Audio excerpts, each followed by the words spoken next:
My knowledge of deserts being about as lacking as deserts are with water, I didn't know. When I picked up the book, I went, oh, I wonder who Karoo is.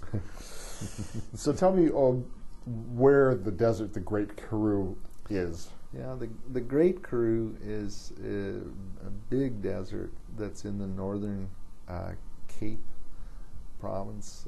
So in 1899, it was in South Africa. This is in South Africa, yeah. And so in 1899, the Cape was the Cape Colony, was still a British colony, and the Karoo kind of separated, though it was in the Cape Colony, it kind of separated the people of the Southern Cape from the breakaway Boer republics, the Orange Free State and the Transvaal.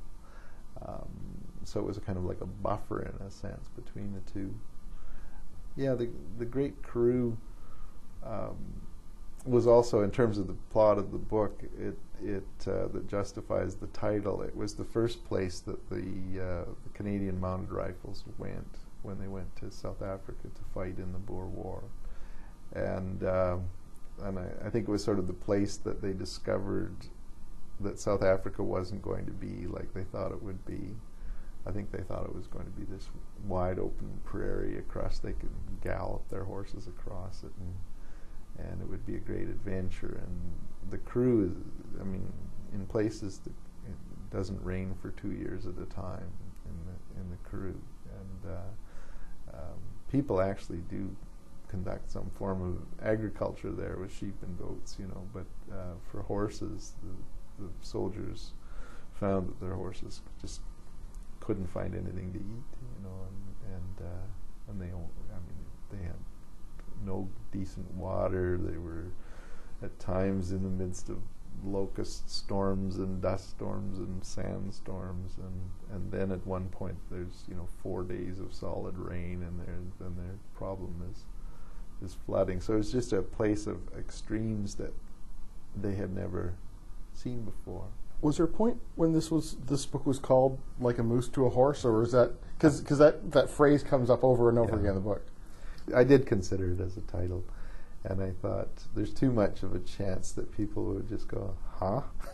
Well, it's a little. I really like it, but it's a little. It almost sounds too funny, and this is not a funny book that way. That's right. Yeah, and it's not. The origination of it isn't really funny either, although it has a humorous sound to it.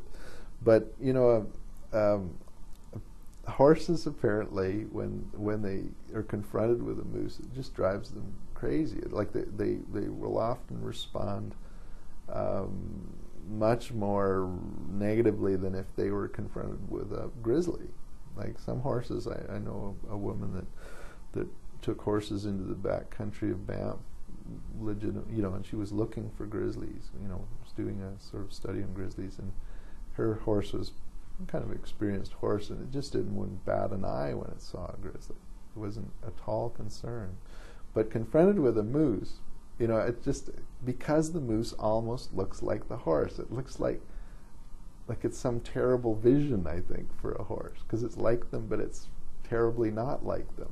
Is this their version of, I think computer people call it the uncanny valley, where you get something that looks kind of human? They have this with computer graphics. Right. It looks human, but it's disturbing at a very reptilian brain level because it's not quite right. That's perfect. That's perfectly what I think it is.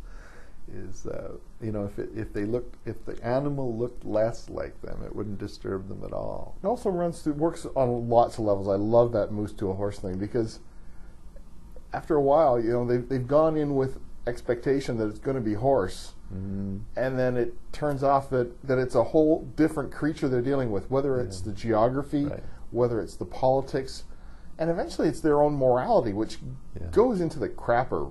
I mean, these are, cowboys with honor and, white hats, not quite literally, but pretty damn close. Yeah. And then it all falls apart on them. Yeah. No, and I think, again, in the Great Karoo Desert, I mean, they turn into rustlers just like overnight. And I mean, where they come from, We string those people up and shoot them. Exactly, that's right. I mean, they this is not something you would ever do, and all of a sudden they're doing it, and they're quite happy to be doing it. And so there's these sudden dislocations, and something that, again, the moose to horse thing fits this as well. Is one of the themes, I suppose, is that people are changed by wars, and not just that's an obvious thing, but sometimes I think they're changed by war so quickly and so substantially that they become kind of strangers to themselves. And then I thought, there can't be anything more sort of lonely and disturbing than to suddenly realize that you've become a stranger to yourself. The book is The Great Karoo. I've been speaking with the author, Fred Stenson, and The Great Karoo, published by Doubleday Canada.